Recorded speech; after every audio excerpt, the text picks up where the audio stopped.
Hi, and welcome to A Friend's Perspective. I uploaded a spoiler-free video review for Uncharted the other day on the channel, and I said that I had a lot more to say and want to discuss, but I wanted to do it separately because this is a new test for the channel. We'll see how things work out. I've done a lot of perspective, soapbox reactions, and recalling and remembering of video game movie franchises old and new, and I wanted to bring in someone with another perspective. So I am going to be talking here as someone who knows about the Uncharted franchise. I've played all of the video games pretty much. I've got a very good understanding of the history behind Naughty Dog Studios and where this franchise originally came from. And we've got here another perspective who, if I'm right, you had never heard of Uncharted before this year. That is correct. Let me just to quickly introduce ourselves. This is a good friend of mine who we've watched a lot of movies together. I think the last one we saw together was one of the Marvel movies. No, James Bond. Yes, we saw No Time to Die together. But prior to that, prior to COVID, it was definitely Endgame, and a selection of other films, both Marvel and non-Marvel before that. We've both got quite a good history and background in films, and we'll probably discuss some other ones in the coming months. Definitely, if we ever get to it, we've got some big differences about the Star Wars franchise. I think we both agree it's gone wrong in places, but we disagree where. Yes, definitely. But let's stick to Uncharted. So I've already put online my thoughts about the movie. What did you make of this as a newcomer? I thought it was very entertaining film. I like Mark Wahlberg. I think he's very witty when he acts. He first started out quite a serious actor, but some of his later material has been very comedic, and I actually like that because I find him very witty. Also Tom Holland as well, I think's making a name for himself in the action genre, and both of them together, actually, I felt they had really good chemistry. Did Tom Holland do enough here to differentiate himself from Peter Parker? I think he's got that natural athleticism. So there's a bit in the movie where the door is closing into one of the catacombs, so to speak, and he somehow manages to squeeze through the gap by doing a running jump into it. So I think he's not really escaped the Peter Parker Spider-Man kind of action. I think for me the fundamental brain, it's an action franchise, and the video games definitely lean into that. But Spider-Man is, despite all of his faults, physically at the top of his game. I think I've actually seen some Wikipedia pages and saying, when you look at Spider-Man's classified, he's like top 10 in the world for strength, raw, brutal strength, more mobile than anyone else, faster than anyone else, better senses, he can hear and sense movement. This is physically top tier human. All of his problems are mentally and in his real life, just his social arena. Nathan Drake's almost the opposite. He's always the underdog, always sort of getting through by the skin of his teeth. He wins by persistence, by the fact he never gives up. It doesn't matter what's going to happen. He's going to reach out, he's going to grab, or he's going to shoot, or whatever he needs to do. He will get through, battered and bruised and bedraggled, but he never gives up. The games have had that, and I thought the movie, I got that sense from it, and I couldn't tell if it was that different from Peter Parker. He's a nice guy. So Mark Wahlberg, Tom Holland. If you had to describe this movie, just put it in a genre, what would you put it in? I'd put it in a genre that's similar to Indiana Jones. I felt it had a little bit of a feel like that as well, like exploration, treasure hunting, kind of like a mix between Indiana Jones and National Treasure. I knew you were going to say, right, we have had you haven't seen what I've uploaded to YouTube before now, and we've had no prior conversation about this movie, but National Treasure was what I jumped to straight away when I came at this movie. I thought, take Nicolas Cage out, and to be honest, Nicolas Cage makes National Treasure. It really is just his grandstanding franchise. But take him out, sub Tom Holland in, and make it a lot less worthy, a lot less... Because National Treasure really has a thing. It gets horny for the American forefathers and these great men that modern civilization is supposedly built on. Although they were so great that they took the best bits of that civilization and hid it from modern day America, supposedly therefore explaining all of the ills currently wrong with the world. But if you if you ignore that worthiness, I thought this is national treasure just with saying we don't really care about history. We're just it's a setting, it's a theme. So I thought Tom Holland was really good. I'm not certain he did differentiate himself. And I don't know if he ever will truly get away from Spider-Man. It's same like Daniel Radcliffe. It's taken him a full decade. I think now you can say he's done loads more than Harry Potter, but he's had to work very hard and take on a selection of very weird roles to do that. Yeah, and I think also with Daniel Radcliffe as well, there's been occasions where he's played in parts and you just can't see him other than Harry Potter. And on those kind of films, you just can't take him serious. One of them was Now You See Me Too, where I watched that and I just couldn't take Daniel Radcliffe serious. Although whether he wants to be taken serious is another matter. But I totally get what you mean. I think if we just go through the characters from the movie, I want to get your impression. Who do you think is taken from the games and who's an original creation? I thought Tom Holland, it was a different interpretation of Nathan Drake, and you wouldn't know it, but you actually did see the original Nathan Drake in the movie. Maybe you can work it out. It's a cameo appearance.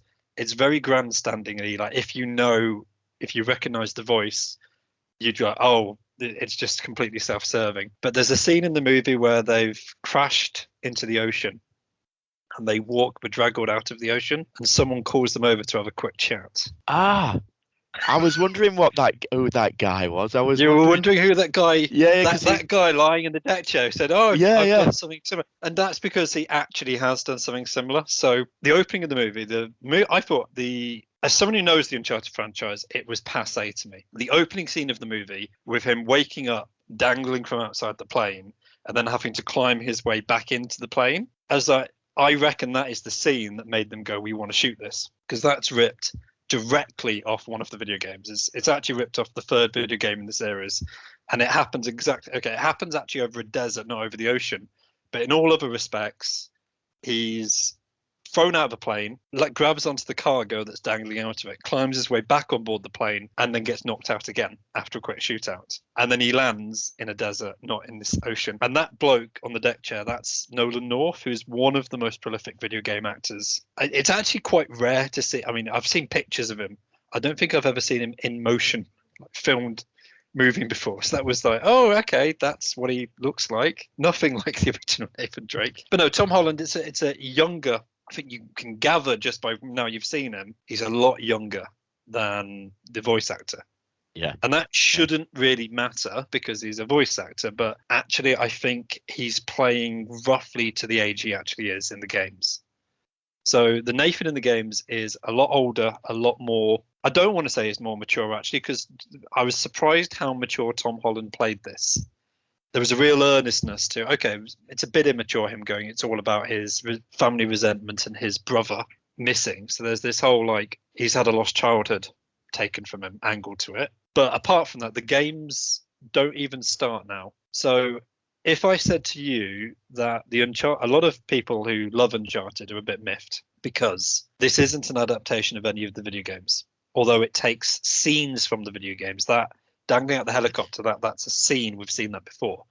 The games, I think, start somewhere between 5 and 10 years later. You know, in that final credit sequence when Sully appears with the mustache. Yeah. Sure, we haven't talked since you've seen the movie, but before we saw the movie, I told you to watch out for any gags about Mark Wahlberg looking good with a mustache, didn't I? Yeah. So yeah, they did it. This is set 10 years earlier, and by the time the games start, Sully and Drake are firm companions. Like they are the team that no one messes with, because when they go and do stuff, they get jobs done. And it starts with that friendship already firmly established. And Sully's sort of somewhere between an older brother and a father figure, but a lot more mature. So I don't want to call Nathan Drake mature, but Tom Holland is definitely skewing younger than the main character. So you've already said you liked Mark Wahlberg. Yeah. It was a very different performance. That's not the Sully from the games at all. So I gave you the hint with the mustache and then he got the cigar. That's the look. But I'm trying to work out in my head whether or not that character can actually evolve into being the Sully we know from the games or not. So in the games, he looks out for himself, number one. That's true. He's completely self-serving, and he's completely honest about the self. He's self-serving. But number 2 is definitely Nathan. And there's times he will turn around and he will honestly turn around and say, "This is getting too dangerous. I think you should give up. The gold's not worth it. I care more about you, Nate. And if you won't give up, I'll give up because I'm more important than the gold." And he just walks away, which is fair enough. But I don't think I could ever see who Mark Wahlberg was ever reaching that point. See, my perspective is obviously with no background knowledge, so I'm looking at the film as kind of a standalone thing, and I really liked the humour that Mark Wahlberg brought to the character. He's kind of, over the films that he's acted in, he's kind of evolved into that kind of comedic action kind of actor. So for me, how he was in that film, I think they had good chemistry together, though. Mark Wahlberg and Tom Holland, they really did bounce off each other, and it really, for me, it worked. There's sometimes when you get like a dynamic duo where it just doesn't sit right, and the chemistry between them doesn't work. But between them two, I felt that they got on really well. And what you say of it being a funny movie, there is comedy there, but it's a very dry comedy. I'm thinking of the auction scene, which again, the concept of there being a thing they need being sold at auction, and Sully going, "Oh, I'll put a suit on and I'll get us into the auction house." That's in one of the games. The way it plays out, okay, the end goal, Sully goes to bid and says, "Right, you cause a distraction and I'll steal it." The distraction plays out very differently in the games. But the comedy was almost like, okay, look, I need a distraction. And then Tom Holland goes and does something completely stupid, and Mark Wahlberg was just there going, "Oh, well, I'll run with it." It's quite a dry comedy, but I did appreciate it was there. And yeah, no, I can definitely, I'm not saying it's bad. I'm just saying it's a different relationship from what I was expecting. And I like that in a way. I like good surprises. I'm never someone who insists that an adaptation needs to be slavishly sticking to the original beats. I'm trying to work out how much of a deviation and whether it met the same end goal. So for me, what I'm glad to hear is in the games, the fundamental thing is, as far as those two go, they look out for each other.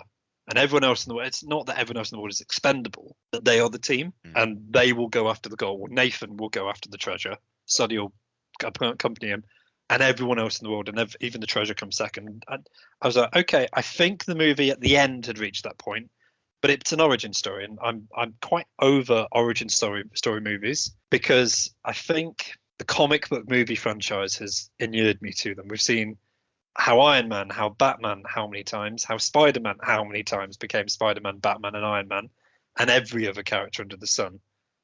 But this, I say this is an origin movie. Did it feel like an origin movie, or did it just feel like something that was self-contained in its own right? Well, it did feel like an origin movie. I mean, obviously, Mark Wahlberg and Tom Holland actually come together. It's not like they were already a team before this movie. So I would say it felt like an origin movie. Yeah, definitely.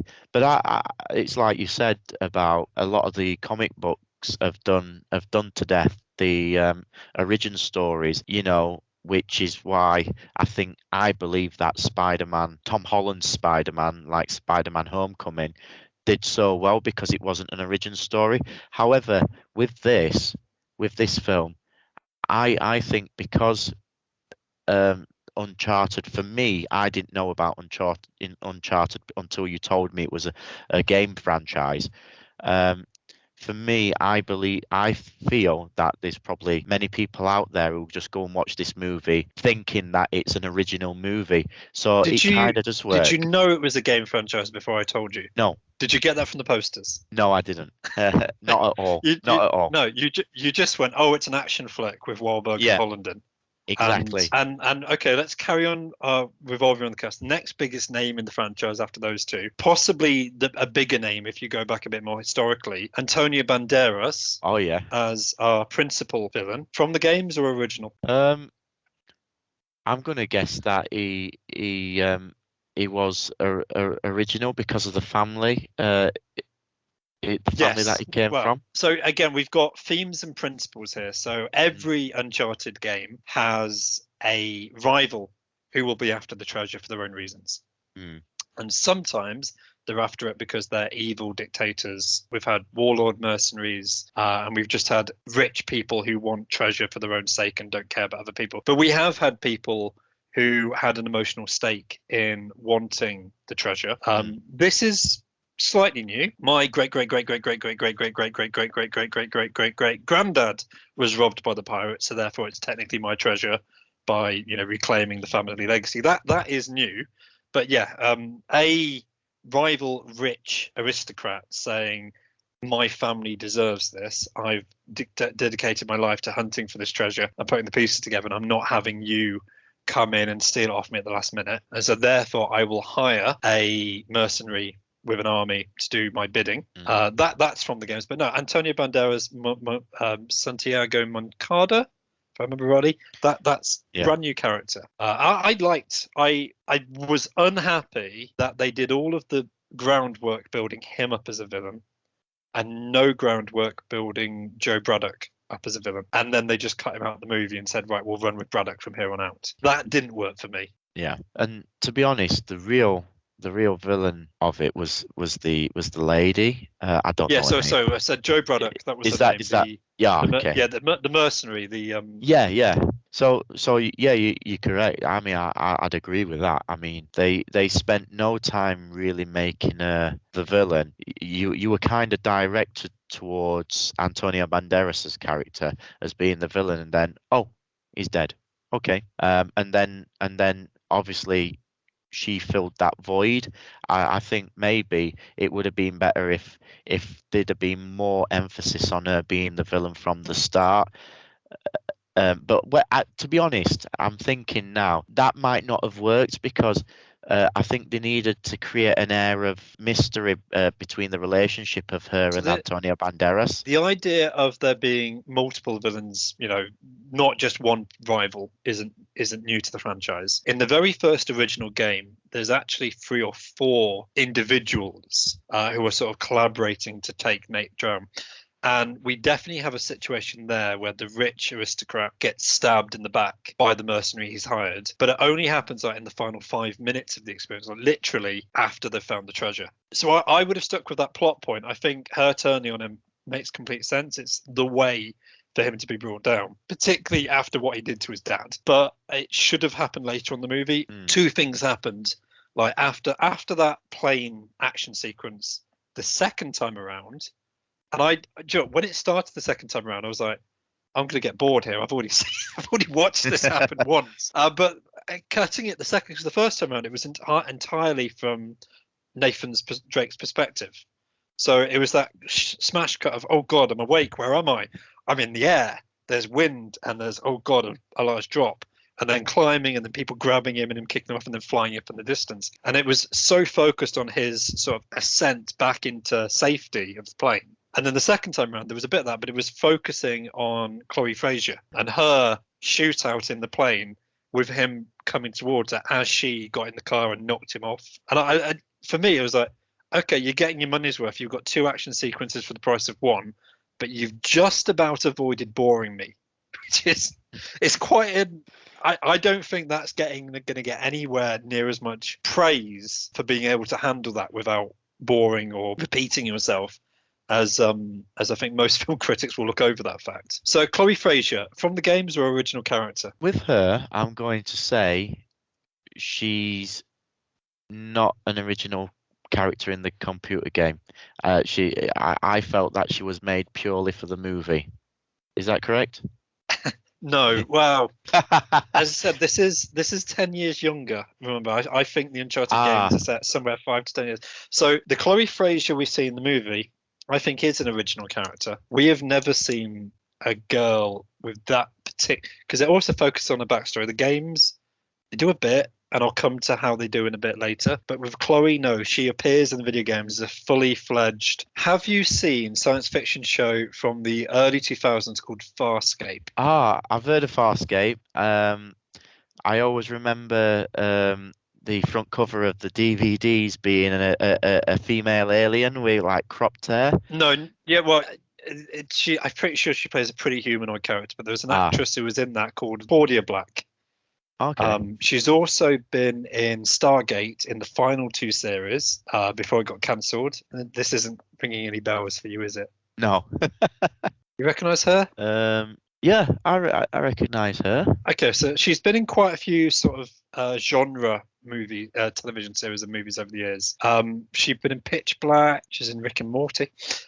Okay, so in the video games, Chloe Frazier turns up and she's already sort of this established rival treasure hunter. She's twice as confident, twice as self-assured as anyone else, and she's better at double crossing and playing sort of, the spy in the middle than anyone else in the franchise. This is set 5-10 years younger. It shows sort of, it's an origin story not just for Tom and Nate and Sully to get to know each other, but her to establish her place in this franchise as a sort of rival who gets to know them and respects them. And they have worked together in the past and they have good memories, but they also don't trust at all, or they will trust, but only if, they've got assurances in place. The way she was played in the film, even more than Mark Wahlberg and Sully went and did their own thing, but the character potentially is taken from the games. Braddock, the mercenary working, as I said, we've had a plot before where a rich aristocrat hired a mercenary with an army working for her. And again, it was played by a very efficient and ruthless. Actually, no. In the games, far less ruthless black. Going to say African mercenary, but I can't quite remember what country she was from now. But in the games, actually, she's not that ruthless. She gets the majority of her army get killed by Nate. Now, I wouldn't describe Tom Holland's character as much of a psychopath. Now, he was definitely a kleptomaniac. He would steal anything that wasn't locked down, but he wasn't outwardly aggressive. You've got this sort of disconnect in the video games of a character who, on the one hand, is the nicest bloke you've ever met, person you'd love to share a beer with. But in the video games, you've got to keep people occupied and playing, and it's not just exploring old tombs and ancient ruins and treasure hunting. There's a lot of gunplay and shooting and mowing down. I think I've seen the statistic, in the very first video game alone, Nathan Drake killed 619 people to get to that pile of gold, which he didn't even get that much of in the end. So she, the equivalent mercenary that she's sort of based off, but I don't think she's called Braddock in the games, sees the devastation and the death that Drake and Sully have left in their wake, going for the gold. And she turns around to the aristocrat and goes, "Do you know what? This isn't worth it. I'm done. I've fought in wars and international global conflicts, and that man is a person of mass destruction. I want to be nowhere near." And so she just walks away. She does come back in one of the later games. And then the brother plot thread. Original creation for the movie to give Nathan Drake a new personal and origin story you should care about, or that character taken from the games? I feel this may be a trick one, because I'm going to actually say it was made for the movie as a plot device to get to help the movie get going, set it up. However, I can quite imagine that might be a backstory in the game. It's just that you don't see his brother in the game. Am I kind of going down the right lines? You're going right. So there's a bit of plot revisionism going on here in the games themselves. There's only been 4 of them with Nathan in. And that scene at the beginning with them essentially being thieves and kleptomaniacs and getting caught. Actually, you know what? In the games, that's from the games. Actually, they don't get caught.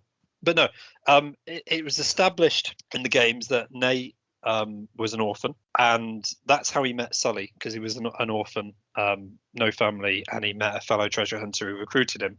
He met Sully younger, like in the games. Sully really is a father figure. You cut back to a very, very young Drake, sort of the same age as he was in that opening sequence in the orphanage. And then in the later game, they revealed that in the orphanage he had a brother who had gone on a thieving trip with him, and I think they narrowly got caught. But then his brother sort of like, "I've got to go," and disappears. So, but that was introduced in the 4th game. It's not in the first 3. It's never mentioned in the first 3.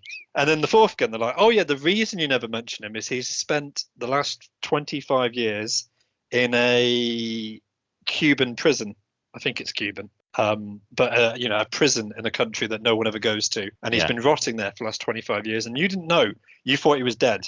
But no, he's not. He's alive, and let's go rescue him. So that cut, did you stay for the after credit sequence? Yeah. Yeah, you always do. So Yeah. It's. I think in Hollywood now it's become pretty standard, like how like Bullet Time did with after the Matrix, Yeah. and those kind of special effects. I think after credits have become integral parts of movies now. So yeah, I always stay after to the very last rolling credit where it says So no animals were harmed. so did you completely get? I mean, I think the postcards gave it away, but he wasn't really recognizable as a human as being Drake's brother, who we'd last seen an hour and a half earlier in the movie. But yeah, that plot thread of his brother's not dead, he's in a prison, and if they have a sequel, they can pick that up again. That's from the games. Okay. There has been a game, and I think I've said this before. So the movie's an original plot, but the idea of Nate and Sully team up to chase a abandoned like pirate's treasure, a different pirate's treasure, but there is a ship full of gold in a lost island somewhere in the world, and racing against a rich aristocrat, and they go to the auction house and steal the key, and then are racing against the rich aristocrat and his mercenary army. That's from the games, but in the games, that's after Drake's brother is freed from the prison. So it's sort of like they brought the plot thread of Drake's brother was obsessed with the gold of this pirate's treasure and the one driving it, but then said, "Oh, we'll cut the emotional core of that storyline out and come replace it with this new origin story of the characters getting to know each other." And in that sense, there's no room for the brother, because you can't really have Drake and Sully getting to know each other if you've got this and Chloe betraying them, and not if you've got this third wheel loose. How did you feel Chloe was treated though at the end of the movie? Yeah, I think it left a character open ended. I'm just trying to think what did happen at the end. Wasn't she on a boat, and she was sent the wrong way, and she just missed all of the big, like the final set pieces. She just wasn't there. Yeah, was she like cursing at the fact that they sent her in wrong direction, and that was it? That was all you got from a character? Yeah. Am I right? Yeah, I felt that when that has happened before in films, I've always felt that they've done that because they're not bothered about that character, and that character's probably not going to be used again if they do make a sequel. But then again, they've not killed her off or anything, so there's potential for her to come back. So yeah, I think they left her character quite open-ended. Okay, so I've seen some comments online of people saying that they felt that she was done a dirty, but then again, I don't know what she could have. Okay, not saying she couldn't have contributed to that final set piece. And let's talk set pieces. There were surprisingly few of them in this movie, really, if you think about it. There was twice the plane. There was the helicopter flying ship, and I've already told you the plane's ripped from the games. Yeah. There was the auction house with a minor, but I think we can class that as minor kerfuffle. Yeah. Then you have the traps underground. Yeah, the catacomb kind of the things. Catacombs. Yeah. Which is quite exciting and tense, and I think for me the strongest bit of the movie, them solving puzzles sort of in a, not under a time, well, it was under a timer in that one specific bit of it, but sort of moving along the trail whilst Braddock and her men were chasing them, and they go through the bar and then they carry on. For me, that was the strongest stretch of the movie. It just felt really natural, even though there wasn't actually that much action, but there was a lot of tension. So you've got minor kerfuffle in the auction house, tension underground in the catacombs, two big aerial falling out of the plane set pieces, which is actually just one. And then you've got the big one at the end with the pirate ship, two pirate ships in an all-out pirate war in the air, flown by helicopters, which was just unrealistically mad. It just about avoided falling into the CGI trap. There's at least the majority of the actions on board of the decks, so it was people actually having a fight on there. What did you make of that set piece? I was gonna say it reminds me of that part of the movie reminds me of Pirates of the Caribbean on Stranger Tides. You know, the bit where the treasure in the ship's in a cave and that, and then I don't know. I got that feel. I don't know. Did you get that feel? It's reaching for the Pirates of the Caribbean swashbuckling, particularly when Drake finds the gun holsters, and they went for that cinematic panning shot of he's like completed the transformation into the character that we know from the games, because he's got his gun holsters even though he's not running and gunning. This is the look of the man who Tom Holland was transforming into through the course of the movie. But that completely absurd idea of two pirate ships bashing into each other in the skies, you know how crazy video games can get. Original creation or from the video games? I'm gonna say that that's from the video games. Is it not? Completely original creation. In the game where they're hunting for the pirate's treasure ship, it's in a cave exactly like the one they found it in, and you get that cut of him sort of sailing a boat up to it. Actually, no, you don't. No, but it's in exactly the same type of cave, and they go up to it. You get that shot of him sailing into another cave, thinking the ship will be there, and it's not. And but then it's in another cave, like elsewhere on the island. They get to the pirate ship, and instead there's a sword battle. So the rich aristocrat pulls out a digital cutlass, and they actually have a realistic sword fight whilst the ship is on fire and burning around them. Hence why the mercenary turns around and said, "Mate, you found the gold, but the ship's on fire. We need to leave. This isn't worth it." And he's like, "No, I will. I'm fed up with Drake. I'm taking him down." And she's like, "You die if you want to. I don't want anything to do with this." And she just flies off into the distance. But no, the ships, even the video games, were never like, "Do you know what? We need one more level where we get a giant helicopter and winch this thing up into the skies." And it's a big and a creative set piece. But when I look back at it, I'm just thinking, did the movie feel light on set pieces? Yeah, I would say so. Bit action light? Yeah, I mean, well, not necessarily action light, because I mean, like from the auction scene, you go from the auction scene to the in the tunnels, from the tunnels then to the desert island, effectively. So with the plane, yeah. Yeah, with the plane and that. All right, the plane in the middle between the tunnels and actually finding the treasure and the boats. So I'd say there's 4 major action pieces there. But in terms of the grandness of that action, I would say it's pretty light, yeah. Apart from the ships when they were fighting, swashbuckling action on the ships. I'm just trying to think. Actually, no, the auction, I'd say that was quite action intensive, where Tom Holland's basically jumping from fluorescent light bulb to fluorescent light bulb and smashing them in the process. It was a nice bit of have you ever seen the people who essentially rope climbers, where they sort of they dance suspended in the air, just uncurling the rope up around themselves to ascend or descend? I was put in mind of that. There was too many of those lights to really see what was going on. I mean, it had an impact, but it was almost too quick. And then when he hit the ground, there was just a bit of sleight of hand of look over there, and then pegged it out the building. And it did do actually what I think is the weakest bit for me is, and I get why they were doing it. You have a villain, you have a B villain, and then you have henchmen.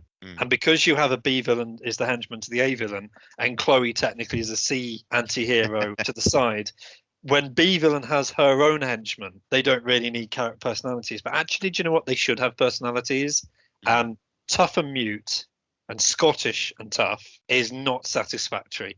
If I had to point at the one thing that's disappointed this movie, you can't just say third tier villains are mute and Scottish and that's their character personality. There's not enough.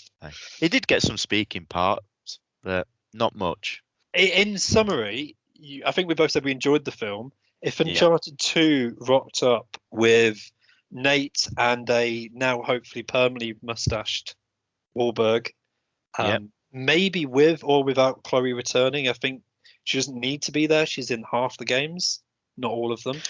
A character I feel is very auxiliary in that you can still drive the story without her. You could get another incarnation. Well, let me pose something to you of where they can go next. Then, okay, so there are major characters from the games they haven't touched up, and I'd say the most important one is there's a journalist, a blonde-haired woman who first met Nathan when she got some money to film one of his expeditions, and he said, "Oh, it's a simple treasure hunter. I'm an archaeologist.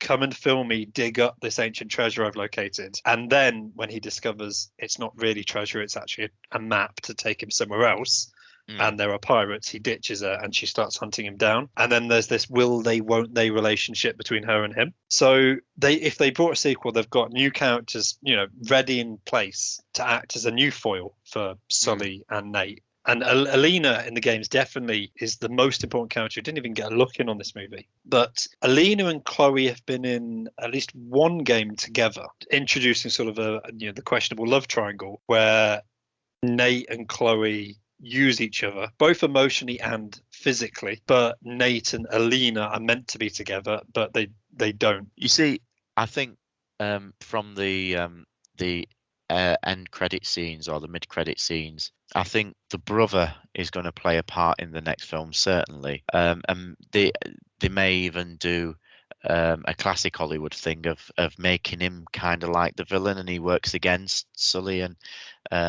Nate. Well, in case there is an Uncharted 2, I'm not going to tell you how that storyline goes down. It's it's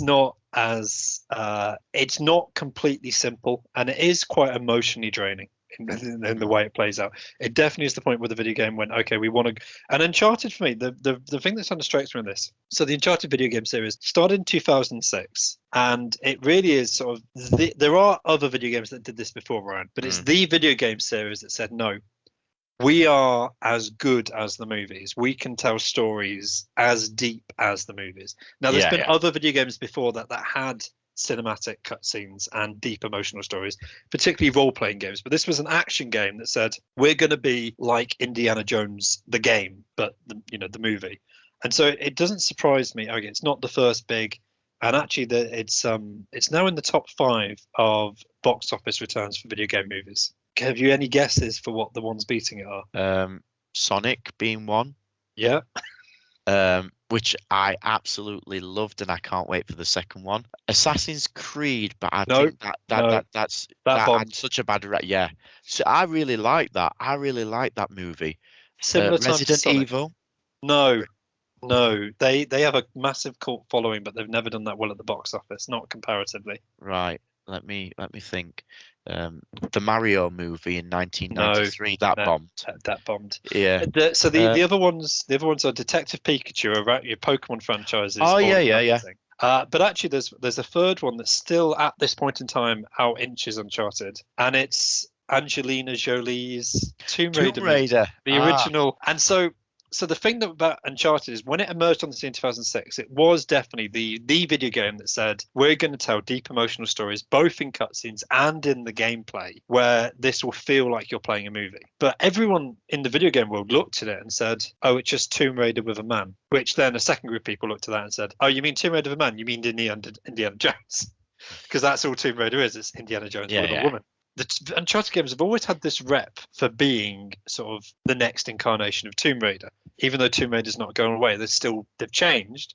In fact, they've become more like Uncharted. There's still Tomb Raider games coming out now, last few years. So it kind of sort of shocked me when I walked away from the movie and I was like, would you see the connection between this and I don't know if you've seen the more recent Tomb Raider movie. I did, yeah, I've seen that. Yeah. Do you draw a connection between this movie and the Tomb Raider movies? Beyond just the general generic of it, being treasure and action. No, I actually don't, because with Tomb Raider, the story plot, the plot, and the why she was an explorer and treasure hunter was for completely different reasons than these two guys. These two guys are out to make money, out to make a buck, and a quick buck or two.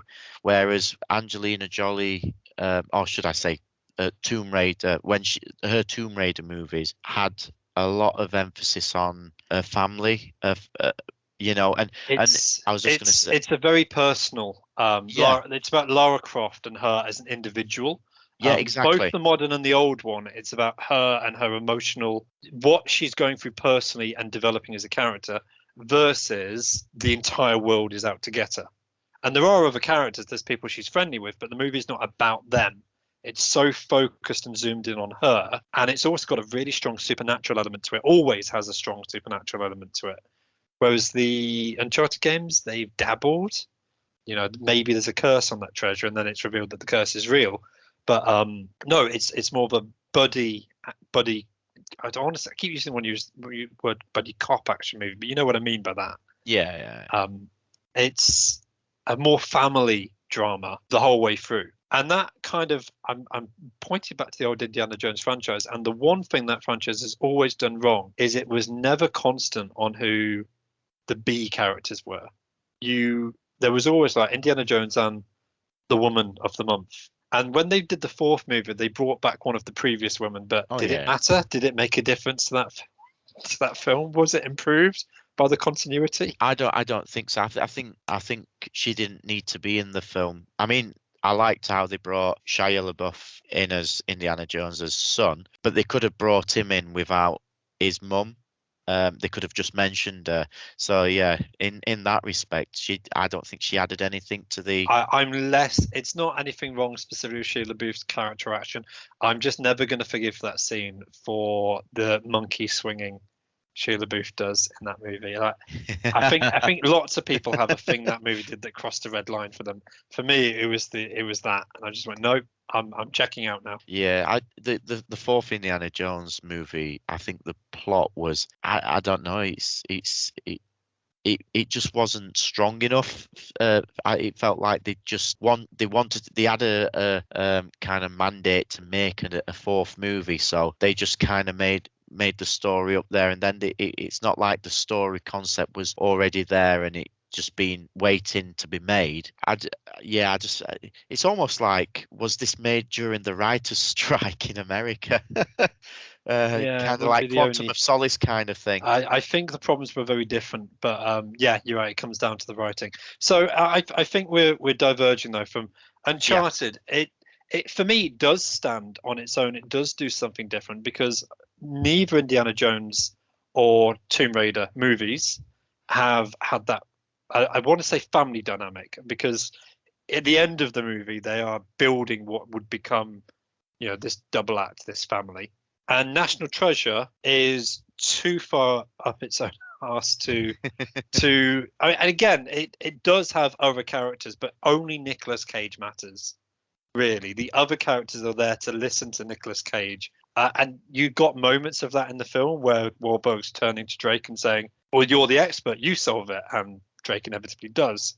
But if the franchise does continue, it's definitely, Sully has his own strength. He is a dependable, reliable person, as long as his own personal safety is not, as long as he will get something out of it, and as long as his own personal safety isn't put at risk, he should have Nate's back at all time. And if they move in that direction, I'd love to see a sequel. Yeah, I'm really interested to see a sequel, purely based on the end credit scenes where you see the brother and he's like, oh, he's alive. He's actually alive. I think if they go down that route, it may make it very entertaining, because I do want to know why is he incarcerated? What actually happened between him and Sully?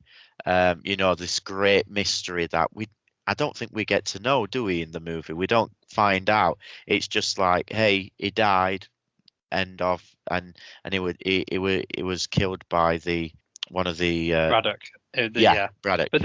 But then she seemed completely taken aback. I don't know. Maybe it's the direction, maybe it's the writing.